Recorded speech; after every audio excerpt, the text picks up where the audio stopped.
2082 অঙ্কগুলো দ্বারা গঠিত বৃহত্তম ক্ষুদ্রতম সংখ্যার গড় কত? তো এখানে আমরা প্রথমে সাজাবো ক্ষুদ্রতম সংখ্যা। তো এখানে অঙ্ক দেয়া আছে, 4টি অঙ্ক। অঙ্কগুলো হচ্ছে 2, 0, 8, 2। তো এই অঙ্কগুলো থেকে আমাদের ক্ষুদ্রতম সংখ্যা সাজাতে হবে। তো ক্ষুদ্রতম সংখ্যা সাজাতে হলে সবচেয়ে ছোট সংখ্যা আগে বসবে।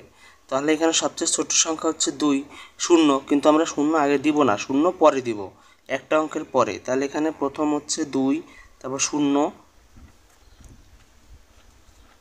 তারপর হচ্ছে 2, তারপর হচ্ছে 8। তাহলে বৃহত্তম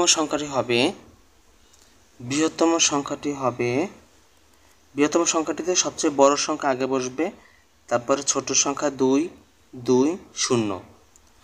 তো এখন প্রশ্নে চেয়েছে বৃহত্তম ক্ষুদ্রতম সংখ্যার গড় কত।